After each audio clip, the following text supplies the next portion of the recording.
ಅಲ್ಲ, ಅಲ್ಪಸಂಖ್ಯಾತರ ಕಲ್ಯಾಣ ನಿಧಿಗೆ ಕೊಟ್ಟಿರುವಂತ ಹಣ 1000 ಕೋಟಿಗೂ ಹೆಚ್ಚು ಹಣವನ್ನು ಮೀಸಲಿಟ್ಟಿದ್ದಾರೆ. ಆದರೆ SC STಗೆ ಹಿಂದುಳಿದವರಿಗೆ ಯಾವ ಹಣವನ್ನು ಮೀಸಲಿಟ್ಟಿದ್ದಾರೆ? ಹಾಗಾಗಿ ನಾವು ಇದನ್ನು ಹಲಾಲ್ ಬಡ್ಜೆಟ್ ಅನ್ನುವಂಥದ್ದನ್ನು ನಿನ್ನೆಯಿಂದ ಹೇಳ್ತಾ ಇದ್ದೀವಿ. ನೋಡಿ, ಮೈಸೂರು ನಗರದ ಅಭಿವೃದ್ಧಿಗೆ ಕೊಟ್ಟಿರುವಂಥ ಕೊಡುಗೆ ಏನು? ಈಗ ನಿಮ್ಯಾನ್ಸಿಗೆ ಹಣಕಾಸನ್ನು ಒದಗಿಸಿದ್ದಾರೆ, ಚಿತ್ರನಗರಿಗೆ ಹಣಕಾಸನ್ನು ಒದಗಿಸಿದ್ದಾರೆ. ಪ್ರವಾಸೋದ್ಯಮದ ದೃಷ್ಟಿಯಿಂದ ಮೈಸೂರನ್ನು ಯಾವುದನ್ನು ಮಾಡಿದ್ದಾರೆ?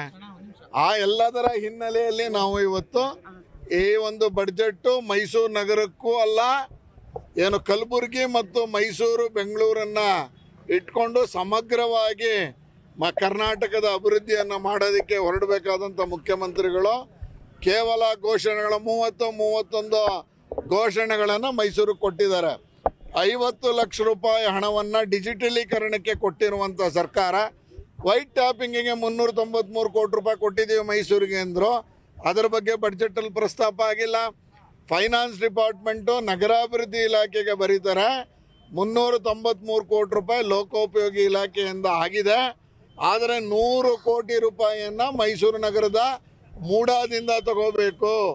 293 ಕೋಟಿಯನ್ನು 2 ಬಡ್ಜೆಟಲ್ಲಿ 25, 26, 26, 27 ಈ 2 ಬಡ್ಜೆಟಲ್ಲಿ ಹಣಕಾಸನ್ನು ಒದಗಿಸಿಕೊಳ್ಳುವುದು ಅಂತ ಅಲ್ರಿ. ಹಣಕಾಸು ಇಲಾಖೆ ಇರೋದು ನಿಮ್ಮ ಹತ್ರ.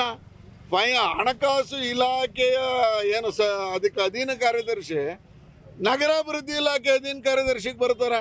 ನಗರಾಭಿವೃದ್ಧಿ ಇಲಾಖೆ ಅಧೀನ ಕಾರ್ಯದರ್ಶಿ ಹೋಗಿ ಅದನ್ನು ಬಡ್ಜೆಟಲ್ಲಿ ಅಲೋಕೇಶನ್ ಮಾಡಿಸ್ಕೊಳ್ಳೋಕೆ ಸಾಧ್ಯನಾ? ಅಂದರೆ ಈ ರೀತಿಯಲ್ಲಿ ಸರ್ಕಾರ ಏನು ಆ ರೀತಿಯ ಪತ್ರವನ್ನು ಹೊರಡಿಸಿದೆ. ಎಲ್ಲವನ್ನು ವಿಧಾನಸಭೆಯಲ್ಲಿ ಪ್ರಶ್ನೆ ಮಾಡೋನಿದ್ದೀನಿ. ಈ ಬಾರಿಯ ಬಡ್ಜೆಟಲ್ಲೇ ವೈಟ್ ಟ್ಯಾಪಿಂಗ್ ಕೊಡ್ತೀನಿ ಅಂದಿದ್ರು, ಅದರ ಸುದ್ದಿ ಇಲ್ಲ. 2 ಕೋಟಿ ರೂಪಾಯಿ ರಂಗಾಯಣಕ್ಕೆ ಕೊಟ್ಟಿರೋದನ್ನು ಬರೆದಿದ್ದೀರಿ, ಸಂತೋಷ ಪಡೋಣ. ಆದರೆ 393 ಕೋಟಿ ರೂಪಾಯಿ ಎಲ್ಲಿಗೆ ಹೋಯ್ತು ನಮ್ಮದು? ಆ ಹಿನ್ನೆಲೆಯಲ್ಲಿ ಮೈಸೂರು ನಗರದ ಅಭಿವೃದ್ಧಿಗೆ ರಸ್ತೆ ಕೊಡ್ತೀನಿ ಅಂದಿದ್ರು, ಕೊಟ್ಟಿಲ್ಲ. PWD ಇಂದ ಎಲ್ಲ ರಸ್ತೆಗೆ 10 ಕೋಟಿ ರೂಪಾಯಿ ಕೊಡ್ತೀನಿ ಅಂದರು. ಮೈಸೂರು ನಗರದಲ್ಲಿ ಇಡೀ ಮೈಸೂರು ನಗರದಲ್ಲಿ ಲೆಕ್ಕ ಹಾಕ್ಕೊಂಡ್ರೆ PWD ಇಲಾಖೆಗೆ ಬರುವಂಥದ್ದು ಕೇವಲ ಒಂದು 5-6 ಕಿಲೋಮೀಟ್ರ್ ಅಂತ ಇದೆ. ಈ ರೀತಿಯಲ್ಲಿ ತಾರತಮ್ಯ ಮಾಡ್ತಾ ಇದ್ದಾರೆ. ಕಾಂಗ್ರೆಸ್ಸಿನ ಶಾಸಕರಿಗೆ ಜಾಸ್ತಿ ಕೊಟ್ಟಿದ್ದಾರೆ. BJP ಪಕ್ಷದ ಅಂದರೆ ವಿರೋಧ ಪಕ್ಷದ ಶಾಸಕರುಗಳಿಗೆ ಅನುದಾನದ ಕೊರತೆ ಇರುವಂಥ ಈ ಸಂದರ್ಭದಲ್ಲಿ ನಾವು ಶಾಸಕರ ನಿಧಿಯನ್ನು ಬಳಸ್ಕೊಂಡು ಸರ್ಕಾರ ಮಾಡಬೇಕಾಗಿದ್ದ ಕೆಲಸ ಮಾಡ್ತಾ ಇದ್ದೀವಿ. ನಾವು ಯಾವುದೋ ಸಮುದಾಯ ಭವನಕ್ಕೆ, ಯಾವುದೋ ಸರ್ಕಾರಿ ಶಾಲಾ ಕಟ್ಟಡಕ್ಕೆ ನಾವು ಶಾಸಕರ ನಿಧಿಯನ್ನು ಕೊಡ್ತಾ ಇದ್ದೀವಿ. ಈಗ ಅಷ್ಟರ ಮಟ್ಟಿಗೆ ದುಸ್ಥಿತಿ ಇದೆ. UGDಗೆ ಕೊಟ್ಟಿದ್ದಾರೆ. UGD ಮೇಲೆ ಟಾರ್ ಹಾಕಕ್ಕೆ ಹಣಕಾಸಿನ ನೆರವಿಲ್ಲ ಅಂತಾರೆ. ಯಾಕೆ ಹಣಕಾಸಿನ ನೆರವಿಲ್ಲ ಅಂದರೆ ಮೈಸೂರು ನಗರ ಪಾಲಿಕೆಯಲ್ಲಿ ಆಡಳಿತ ಇಲ್ಲ. ನಗರ ಪಾಲಿಕೆಯಲ್ಲಿ ಆಡಳಿತ ಮಾಡಬೇಡ ಅಂತ ಯಾರು ಹೇಳಿದ್ದೀವಿ? ಚುನಾವಣೆ ಮಾಡಬೇಡ ಅಂತ ಯಾರು ಹೇಳಿದ್ದಾರೆ?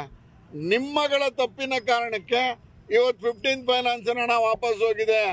15th ಫೈನಾನ್ಸ್ ದುಡ್ಡಿಲ್ಲ ಅಂತ ಟಾರ್ ಹಾಕಲ್ಲ ಅಂತಾರೆ. ರಸ್ತೆ ಧೂಳಿದೆ ಅಂದರೆ ಟಾರ್ ಹಾಕಕ್ಕೂ ದುಡ್ಡು ಕೊಡದೇ ಇರುವಂಥ ದಿವಾಳಿತನಕ್ಕೆ ಈ ಸರ್ಕಾರ ಮುಂದಾಗಿದೆಯಾ?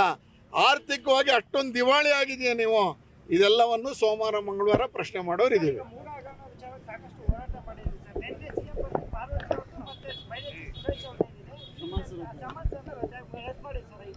ED ಸಮನ್ಸ್ ರದ್ದಾಗಿದೆ. ED ಅವರ ಹತ್ರ ಮಾತಾಡಿದೆ.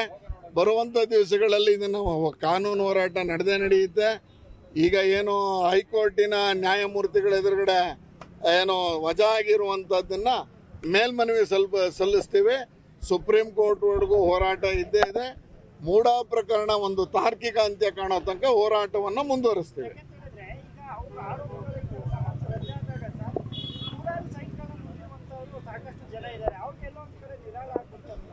ಅಲ್ಲ, ನಿರಾಳ ಆಗಲ್ಲ. ಇನ್ನೂ 2 ತನಿಖಾ ಆಯೋಗ ಬರ್ತಾ ಇದೆ. ಇನ್ನೂ ದೇಸಾಯಿ ಆಯೋಗ ತನಿಖೆ ಮಾಡ್ತಾ ಇದ್ದಾರೆ. ಮೊನ್ನೆನೂ ಅಧಿಕಾರಿಗಳನ್ನ ಕರೆಸ್ಕೊಂಡು ಅವರು ಕುಮಾರ ಕೃಪಾ ಗೆಸ್ಟ್ ಹೌಸಲ್ಲಿ ಇದ್ರ ಬಗ್ಗೆ ತನಿಖೆ ನಡೆಸ್ತಾ ಇದ್ದಾರೆ. ಅವ್ರದ್ದು ಒಂದು ವರದಿ ಬರಬೇಕು. ಎರಡನೇದು, ಮುಂದಿನ ಹಂತದಲ್ಲಿ ಕಾನೂನು ಹೋರಾಟವನ್ನು ನಾವು ಮಾಡ್ತೀವಿ, ಅಪ್ಲಿಕೇಶನ್ ಹಾಕ್ತೀವಿ. ಸುಪ್ರೀಂ ಕೋರ್ಟ್ವರೆಗೆ ಹೋಗುವಂಥ ಎಲ್ಲ ಇದುಗಳು ನಡೆದಿದೆ. ನ್ಯೂಸ್ ಫಸ್ಟ್, ನಿರ್ಭೀತಿಯಿಂದ ನಿಮ್ಮ ಪರವಾಗಿ.